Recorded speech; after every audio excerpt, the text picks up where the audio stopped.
Bonjour ou bonsoir, chers compatriotes congolais. Cela dépend de l'heure qu'il fait là où vous êtes. C'est encore bien moi, votre frère, Jean-Marie Vianney Katembo Mopenda, Congolais de père et de mère. Merci de me recevoir chez vous maintenant pour que je puisse partager avec vous mon opinion ou ma suggestion du modèle Porc-Épic comme modèle de la défense nationale de notre pays. Pourquoi cette proposition? Imaginez, il y avait eu un génocide qui avait coûté la vie à 2 millions de Juifs. Et ce génocide avait été sanctionné par le tribunal international de Nuremberg. Il y a eu aussi un autre génocide qui a coûté la vie à peu près 700 000 Tutsis du Rwanda ainsi que des Hutus modérés. Et ce tribunal avait été sanctionné par le tribunal international d'Arusha. Et actuellement, il y a un génocide en République démocratique du Congo qui a coûté la vie à plus de 10 millions d'habitants. Le génocide, le plus grand génocide du monde. Et la communauté internationale, pour faire voir qu'elle a aussi de la compassion vis-à-vis du peuple congolais, avait diligenté une enquête et avait fait un rapport qu'on appelle le rapport Mapping, qui a recensé plus de 600 crimes et la liste exhaustive des criminels qui normalement devaient être jugés. Mais hélas, la communauté internationale, ça fait plus de 10 ans qu'elle a fait ce rapport, mais elle a jugé beau d'aller enterrer ce rapport dans les tiroirs des bureaux des Nations Unies là-bas à New York et fermer carrément les yeux face à ce génocide. Il y a quelques mois, notre pays était sous embargo d'armes, un pays victime, alors que le pays agresseur, responsable des groupes armés qui font le génocide au Congo, ces pays pouvaient s'acheter des armes sans problème. Et cela ne suffisait pas. Ces pays continuent à recevoir de l'aide financière des pays, des puissances occidentales pour renforcer son armée. Et je rappelle aussi que, encore une fois de plus, quand le problème des groupes armés avait commencé, la communauté internationale nous avait envoyé plus de 20 000 militaires de la communauté internationale pour venir mettre fin aux atrocités des groupes armés. Mais pendant plus de 20 ans, au lieu que les groupes armés finissent, le nombre de ces groupes armés avait augmenté.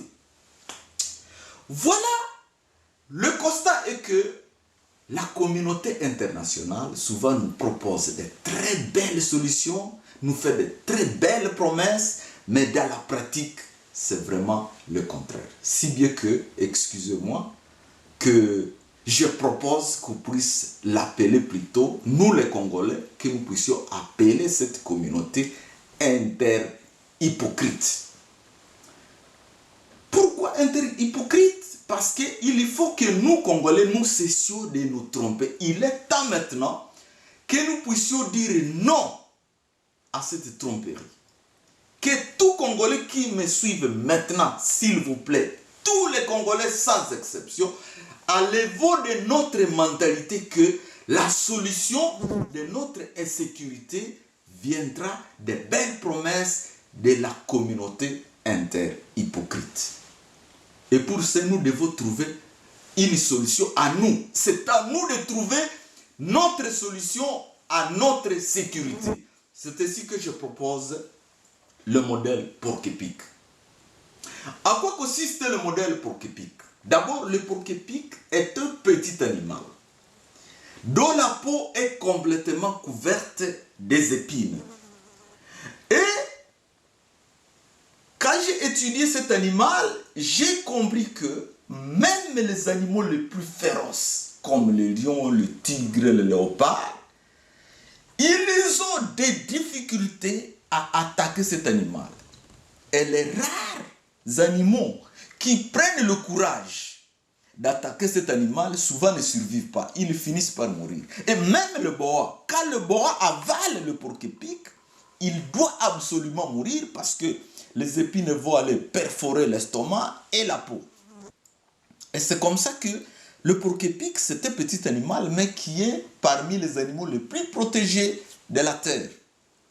C'est ainsi que je propose que, comme les puissances étrangères qui veulent déplacer nos populations de leur sol pour piller nos richesses du sol et du sous-sol, et pour amener des étrangers afin de venir habiter les terres congolaises, et ces puissances commencent à utiliser les pays qui nous entourent pour créer le génocide et nous ravir nos terres et nos richesses, nous devons former tous les Congolais comme des soldats et agents de renseignement. De façon que si l'ennemi vient du nord ou du sud, ou peut-être du nord-est et du sud-est, mais que cet ennemi trouve une résistance farouche. Bien sûr, on va toujours avoir l'armée nationale qui a une formation professionnelle, mais à part l'armée nationale qui a une formation professionnelle, tous les autres citoyens congolais doivent avoir ne fût-ce qu'une formation de base en matière militaire et en matière d'agent de renseignement. Mais pour que le modèle puisse être une réussite, il y a 3 conditions. La première condition, c'est la discipline et la bonne structure. La deuxième condition, c'est la justice rigoureuse. C'est-à-dire, il y a des crimes qu'on doit élever au rang de crimes graves, impardonnables. Par exemple, la traîtrise. Toute personne qui trahit le pays au bénéfice d'un étranger devra subir la peine de mort. Toute personne qui pratique la corruption devra subir la peine capitale. Et toute personne qui détourne l'argent de l'État. Imaginez que quelqu'un qui travaille à la douane se permet de prendre la corruption et faire entrer des boîtes d'armes des ennemis étrangers. Et ces ennemis viennent attaquer le pays parce qu'ils ont réussi à corrompre quelqu'un qui travaille à la douane. Vous voyez combien la corruption, c'était un crime très grave. Mais malheureusement, jusqu'à présent, dans notre pays, on prend la corruption à la légère. Nous devons changer de mentalité et considérer la corruption comme un péché grave.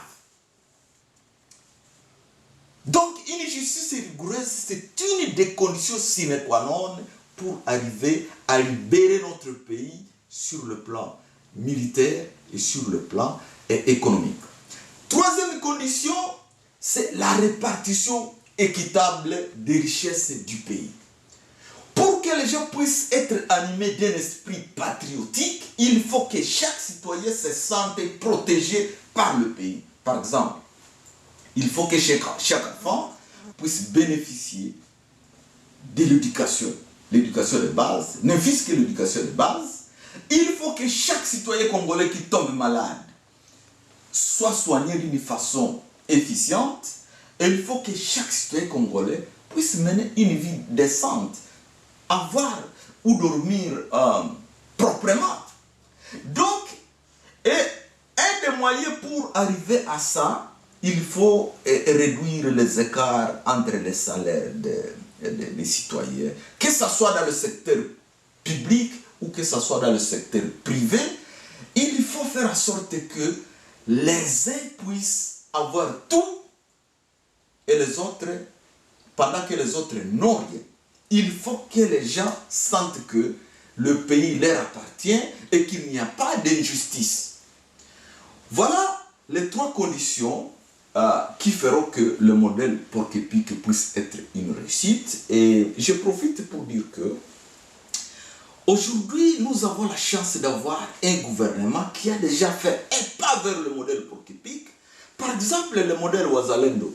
Mais pour le moment, les Wazalendo, ce sont des volontaires. Mais le modèle porc-épic voudrait que tout le monde est obligé d'être Mouzalendo. Ce n'est pas question d'être volontaire. Chaque citoyen congolais a le devoir de défendre son pays à cas d'attaque. Donc, il n'y a pas question d'être volontaire là. Donc, mais ça, c'est déjà une première étape très importante que notre pays, que le gouvernement actuel ait permis, parce que à l'époque, ça n'existait pas. Au moins, le gouvernement actuel a permis à chaque citoyen de se défendre et de défendre sa terre lorsqu'elle est attaquée. Et ce qui devra suivre, je pense que, comme à l'enseignement supérieur et universitaire, vraiment, il y a eu une très bonne initiative où tous les étudiants seront formés comme militaires, ils seront des réservistes. Il faudra qu'on puisse étendre cette formation à d'autres ministères, comme le ministère des Finances, où nous avons des gens qui travaillent à la frontière, à l'aéroport, à la douane. Le ministère de l'Agriculture, nous avons des gens qui sont dans les champs, les gens qui sont en train de cultiver peuvent être attaqués à tout moment. Donc, il faut que tous les Congolais soient capables de défendre leur pays en cas d'attaque. Alors, pour finir, je tiens à rappeler que aujourd'hui, il est temps que nous, les Congolais, nous puissions cesser de nous tromper que une communauté internationale nous amènera des solutions à notre insécurité. Aujourd'hui, nous devons prendre une décision ferme d'appliquer le modèle Porc-Épic avec une nouvelle mentalité d'honnêteté, d'intégrité et de persévérance. Et si on ne le fait pas, dans quelques années, nous risquons de nous retrouver sans pays ou même tout simplement exterminés. Que Dieu bénisse la République démocratique du Congo et son peuple. Que Dieu bénisse le président de la République et le gouvernement congolais. Et que Dieu vous bénisse tous. Au revoir.